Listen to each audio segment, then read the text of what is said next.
Good Chodesh. Good morning. Kumlena Black Gemara. We are up to Daf Tzamaches, and we're up to the next Mishnah. So we're continuing discussing the laws of Malika by a bird. So just to understand this whole sugya, the concept of Malika is very novel because Malika means the Kohen would use his thumbnail, which was sharp, and so that's one difference than the ordinary shchita that we do on an animal or a bird. But furthermore, instead of going from the front of the neck, it goes from the back, and it has to break through the spine and before it gets to the two simonim. It also has to make sure that I got to do this more, everyone. So we're just starting right now the Mishnah, and we're learning the concept of Malika. Malika is just to understand the whole Gemara. So again, Malika is a novel concept. If you did Malika on an ordinary bird, it'd be Nevela. Nothing happened. So what happened? Because in the Malika, instead of using a knife, you use your finger. And as Rashi explains, a knife, you go back and forth and you cut through. A finger, you press, and you have to break the neck. And also, so instead of doing it from the neck, you go from the back. Furthermore, you have to make sure that when you go from the back, you don't cut through most of the flesh. Because if you cut through most of the flesh and you break the back, the bird's already a dead bird before you shechted it. So therefore, you have to actually go pointed. Even if you use a knife, as we'll see in the Mishnah, if you didn't malik with a knife, it's talking about you didn't slice it back and forth, but you took the tip of the knife and you broke through the back. So that's what malika is. Now, we also have a concept there by Karbonis, even if it's possible, but if you placed it on the Mizbeach, im alula yardu. We learn that from Karbonoil, make the Mizbeach, once it's up there, it's up there. But it's only if you did something that benefited. We have Samach Ches Amud Aleph. You did something that benefits the Mishnah. You did something that benefits that you achieved something with whatever you're doing. If you didn't achieve anything and it's possible, then even if it goes on the Mizbeach, you remove it. So let's go to the Mishnah. That's Samach starting a new thing here. Says the Mishnah. It's in parentheses because some have it at the end of the Mishnah. We have the beginning. Samach Ches Amud Aleph says the Mishnah. Kol hapsulin. Anyone who is disqualified, as we'll soon see. Shemolku, and they went ahead and they did the Malika. Malikasam psula. The Malika is puzzle. It's a disqualified Malika. But the Einam Tam Beis Abliya, that bird is no longer Tameh. Now, why is that bird? Now, okay, we have an interesting halacha. A Tamedik bird, a non-kosher bird that dies and becomes a carcass is different than an animal. It does not generate tumah. An animal, you just touch it, you lift it, and it's a carcass, you become Tameh. But not by a bird. By an animal, if you cut the animal, you shechted the animal, turn it to be treif, it's no longer metame because you did a proper shchita. By a bird, if it's a tamadiga bird, there's no tumah. If it's a toidiga bird, a kosher bird, and it became a nevela, then it becomes tumah only if you consume it. Tumah beis abliya, only if you ate it. If you touch it, lift it, there's no tumah. That's the unique din about a bird. So the Mishnah now says that if you made a Malika, even though the Malika might have been a puzzle of Malika, it achieved something. What did it achieve? That if you place it on the Mizbeach, you don't remove it anymore. So you achieved something with your Malika. So it was we consider it a Malika at least to a certain extent. So then, even if you ate it, you don't become Tameh. Not that you're allowed to eat it, but if you ate it, you don't become Tameh. Says the Mishnah, for example, Molak Bismoil. We learned before all the activities in the base of Mishnah, if you don't have the right hand. Except that Shimon had a different opinion, but you do the right hand, and you did with your left hand. So the avodah is a disqualified avodah. Oy b'layla, you're supposed to shech during the day, and you did it at night. Shach, or for these two cases, since the malika was effective, that if you placed it on the mizbeach, you shouldn't have, but if you did, it doesn't get removed. So your malika was effective. As the malika was effective, therefore, if you ate it, it does not generate any tumah because you did a malika, which is tantamount to shchita. Now, malika really is not a shchita. It's a gzeres hakosef. So it's only considered a shchita if you achieved something. And you did.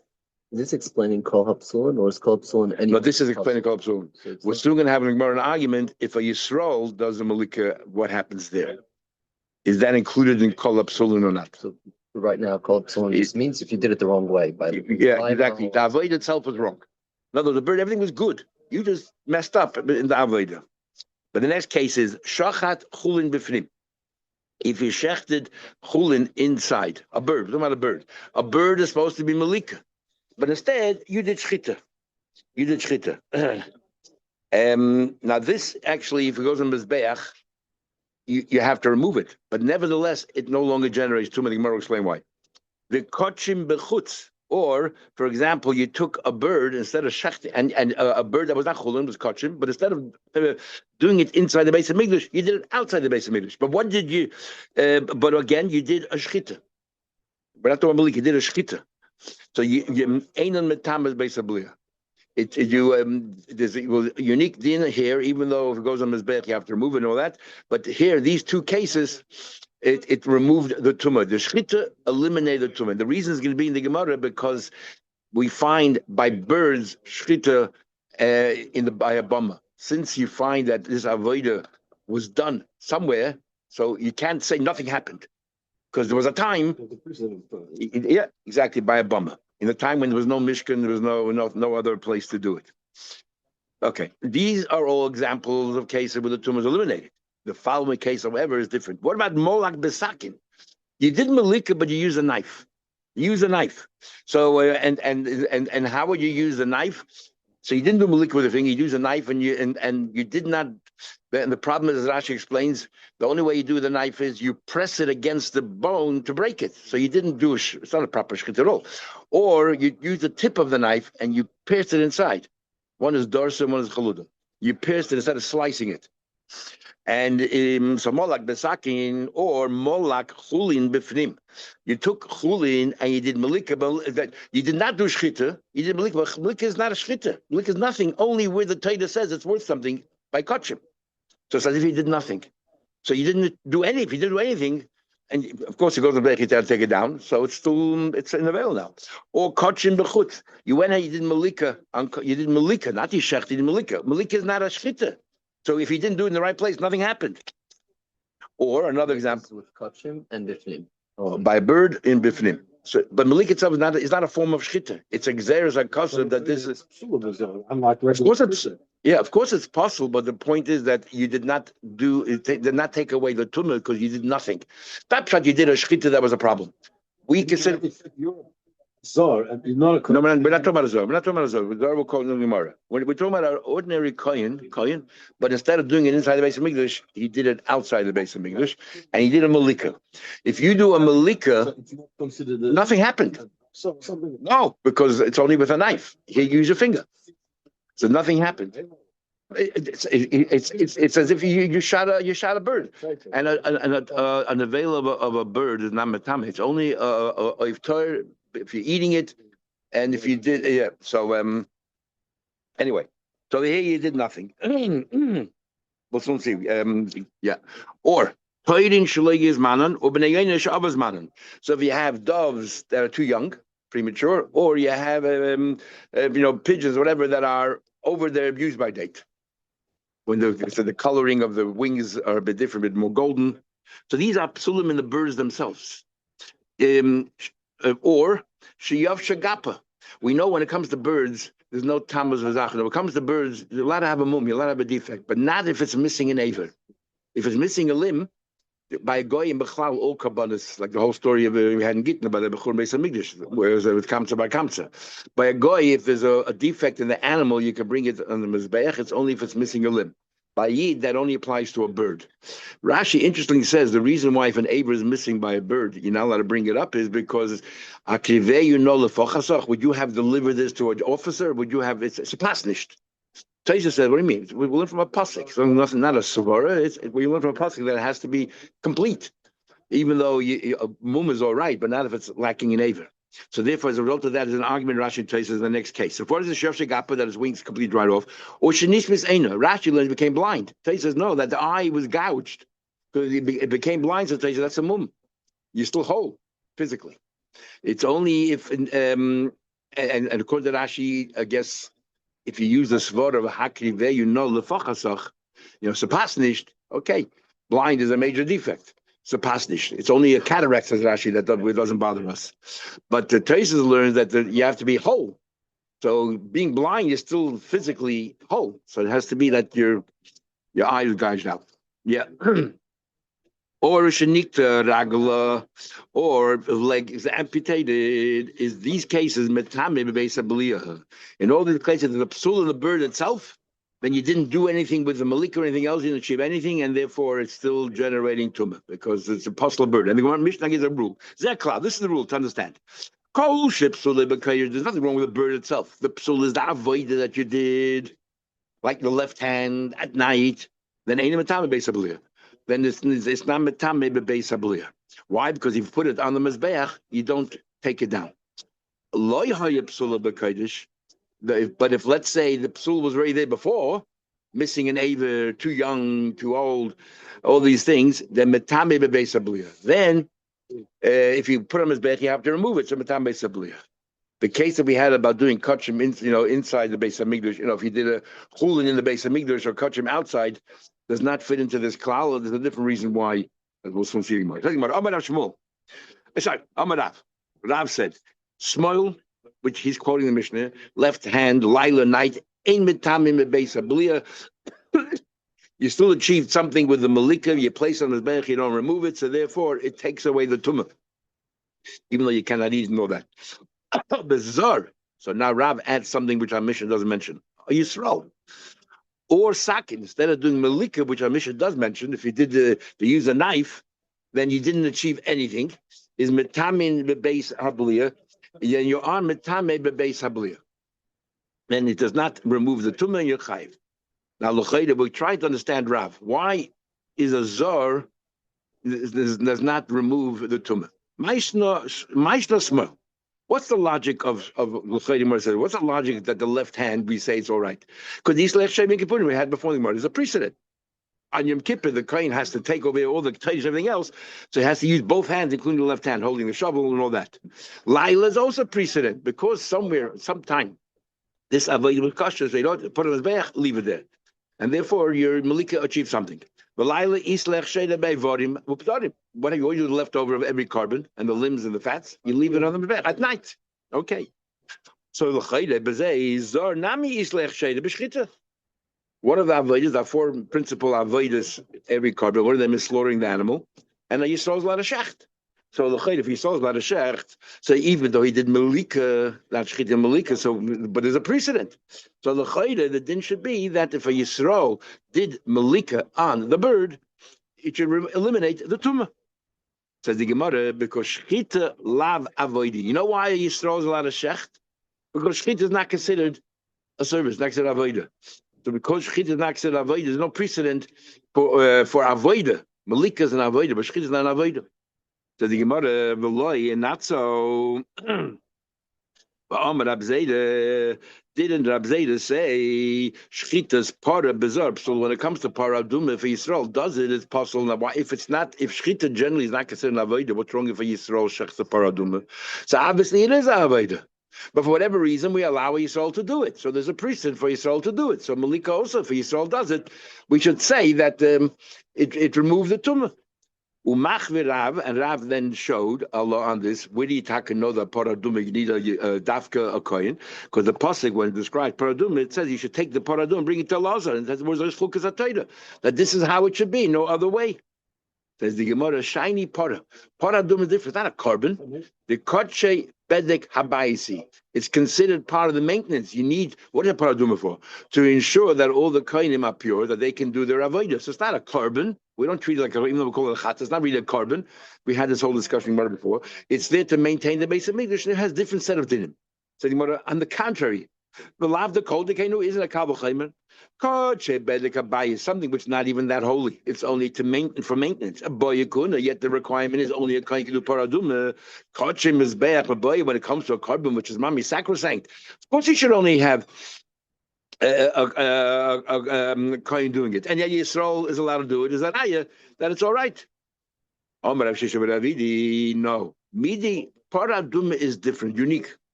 Midi to have a amaris negoim. When it comes to demonstrate or to show the negoim, you can have a kohen amoritz, A Talmud Chacham goes with the Kohen HaMaoris, shows him, what the laws are, but who can pronounce Torah and Tameh and all that? Only a Kohen. So same thing, Paraduma, for whatever reason, there's a Kosev that only a Kohen can do it. Only a Lazar or a Kohen can do it. That's it, no one else. The Lav Avoidihi, look, everyone agreed that Marzang is actually Avoid, and yet Boikuna. So you can't learn from there. Talking about okay. But Neilith Mebama, let's learn from Bama. When it comes to a Bama, that what? Who did the Malika on bird? By a Bama, there was no requirement for a Kohen. So when you did birds on a Bama, you did Malika. And who did it? A Yisrael. So there was a precedent. Okay, shvita by an animal, you tell me it's not an avodah, can't learn from that. But let's learn from birds itself. Malika of a bird was done by Yisrael, so there's a precedent. So therefore, the din should be that if Yisrael did, Azar did Malika, remove the tumah. Says the Gemara, let's learn Bama. The Gemara, you can't learn from Bama. Why? Because compared to a base of Midrash, a Bama was not holy. A Bama was in the backyard. There were no restrictions. And so on. You can't learn from Bama. You can't learn any dinim regarding the base of English from Bama. Says you want to know. But before we didn't first learn a din. Which din did we learn from Bama? The din of Yaitse. We said that if you took the carbon out after you did the shchit and all that, you did all the activities, and then you took, instead of putting on mizbeach, whatever, you took it outside of the base of English. We said, okay, the carbon is possible, but if you brought it back in and placed it on the mizbeach, lo yedid. Why not? Because there's a precedent for Yaitse, where in the times of the Bama, there was no restrictions. You can go anywhere in there to Israel. So we clearly learn from Bama dinim regarding the base of English. No, we don't learn from Bama, but time to learn Menayla Yaitse if you took it outside of the base of English. If you put it on the back, you don't take it down. Shari Yaitse kosher Bama. That's clearly because we learn from Bama. Says the Gemara, no, we don't read it. Even though it says that, it doesn't mean it. In fact, Tana, we know where we learn it from. We learn from Pasuk. It says, "Zois toidos ha'oila." These are the laws of the oila that you place it on the now make them mizbech. If you mizbech, you don't take it down. Any psul regarding oila, any psul oila, once you put it, so if we say it's a kasef that even though you took it outside, so l'chayda it's possible. Nevertheless, if you put it on the mizbech, you don't make the mizbech. You don't take it down. He says, he says. What do you call it? He's just giving a logic to it. But that's not the real reason why. We don't learn from Bama. So Rav holds you cannot glean any dinim from Bama to the base of English, and therefore Azar has no precedent for Malika. And that's why if Azar does it, it does not remove the tumah because nothing happened. Nothing happened. Says the Gemara, and therefore if you ate it, you become tummy. So it's like an avelus of Torah. You never change the status from Levela to something else. To Treifel say you didn't do that because he did nothing. Azor doesn't count. Says the Gemara, but Rabbi Yechon disagrees. He says Zor ain't metam as a belief. He holds that Azor mefedish does do something. You know why? Because he does learn from Bama.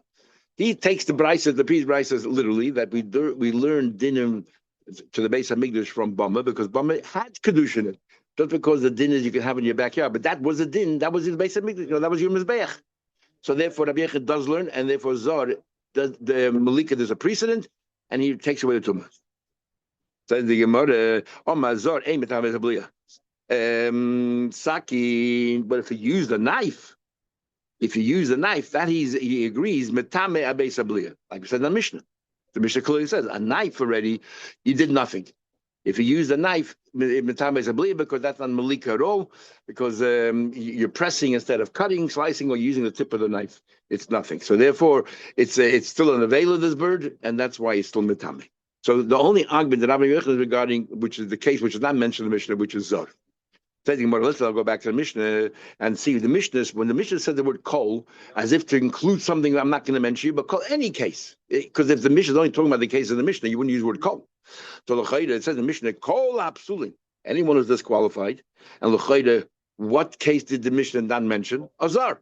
And yet you say anyone who's disqualified, shemolku, malikasam psula. You say that the malika is possible, but it removes the tumah. So l'chayda, according to Bishleim Rabbi Yechon kol, that's the Yizar. Come tell you that for Yisrael goes ahead and does the malika, it's possible, but it removes the tumah. El Rav, kol my Rav, he holds that if Azar does it, it's still tamei. So what does the Mishnah say kol? What's the rule coming to add? Say Gemara, you know what? My lab, what's it coming to say? The word lab is hard to understand how it fits in here.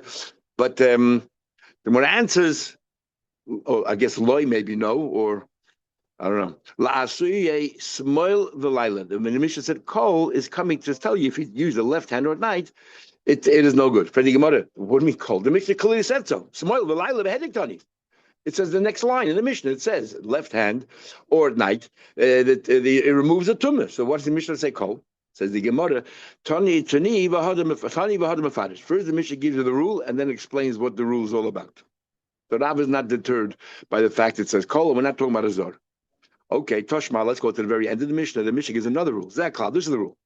Kol shehaya psule b'kodesh. Any psule that took place, it was a good animal, everything was good, and you did something wrong in the Beis Hamikdash and in the process, and you ruined it. Then, since the animal be'etzim is good, you put him in his bech, you don't take it down. Ain't a metame because of his bleed. There's not metame, it removes the tumah. A new rule. What's it coming to add over here? What's it coming to add here? Is bishla Rabbi Yechon kol asuyazar. This call is coming to add a zor. So now Rabbi Yechon will say, I'll agree with Rav. The first call in the Mishnah is coming to tell you about Shmuel and Lila. And the Mishnah spells it out. But the last Shmuel is giving a new rule. If he gives a rule, he has to come to add something. And the new rule is coming to add that if the psula took place by Kodesh, which is the zor, the animal was perfect, anything else, what happened? Yisrael walked over, he did the Malika. So that's called psula by Kodesh, and it takes away the tumah. According to Rav, what's this rule coming to tell you? According to Rav, Yisrael, if Yisrael does it, the tumah is still there. It's only Shmuel and Lila that the tumah goes away. So what's it coming to add here? This last rule. So the Gemara, so Rav asks back, or the Gemara asks back, because the last rule has two parts to it. One is if a psula b'kodesh, if psula became in the kodesh, it removes the tumah. But the other one is if psula is not b'kodesh, but in other words, it was already possible before, whatever, the animal is a problem, like the bird here, too old, too young, and all that, then it does not remove the tumah. What's he adding there? The Mishnah already itemized every possible case. Too old, too young, the wings dried up, amputated, blind. It already gave us every possible scenario. So you're telling me that every word in the Mishnah is meduyak, is very particular. So what is the Mishnah coming to add with that second half of the rule? You're going to have to tell me nothing. We'll see in a minute. The next part, the last part of the rule, that if it would happen outside, before brought in, what's that coming to add? The Mishnah itemizes everything. I'll tell you what's coming to add. Ella, and whatever I'm going to answer, I'm going to have to answer. You're going to have to answer the second part. So we're going to use the same answer for the first part. And it goes like this. There are certain cases that you can use by inference, but the Mishnah doesn't spell it out. And that is, for example, Reisha, the first rule is coming to tell you, La'asuye. What about shchitas kachim b'fnim? In the Mishnah, it talks about if you shechted outside, or you shechted chulin. It says in the Mishnah, you shechted chulin inside, right? Or you shechted kachim outside. Since you did shchita, something happened and it removes the tumah. What about if you shechted the bird inside? The Mishnah doesn't mention. So, but the din is, since you did shchita, even though you're supposed to do maliki shchita, something happened, and therefore put him as bech, you don't take it down, or whatever it does. So therefore, it doesn't. What do you call it? It doesn't. The tumah goes away, and that's what this clause is coming to include. Not only a zar, only the din to the din of shchita on a bird inside the Beis Hamikdash. Instead of maliki, he did shchita, but since he did shchita, it does remove the tumah. That you can el reisha la'asuye shchitas kachim b'fnim. You shechted kachim inside, and the sefer, the last case, which is he did it outside, and the Mishnah talked about if he did, a kachim outside, right? If you shechted outside, la'asuye melikas chulin b'chutz. What he did melika chulin outside? That comes to asa. Since melika is nothing, it's still an avela. This bird is considered an avela. Don't say, oh, he did something, he did malika, maybe the bird is no longer an avela, it's not matame. No, it's still considered an avela and you're matame. So the Gemara concludes, Tanya kavasa b'yechon, actually the Brisa support Rabbi Yechon, that what azar, the tumah goes away. And that is, molka zar, or molka pasul, if a zar did the malika, or let's say it was a pasul, like the different cases we had, left hand night, whatever, or pigul. Now, if you did pigul during Malika, you still achieved something. That you're going to get chorus. And that's called an achievement. So the Malika, you can't say nothing happened. Something happened. Why are you getting chorus? You only get chorus if you did it at one of the four Avedas. Or Hanoise. Noise, we also have a rule that once you did all the Avedas and Matirim, anything that happens beyond that point is what do you call it? If you put it on his back, you leave it there. So Noise only happens after you did all the activities. Or Tame also, talking about a case where it came after you did all the activities. A metamin abesa b'liya. It's no longer metame on base habliya. In other words, you remove the tumah. Okay, we'll stop here. We'll learn tomorrow night.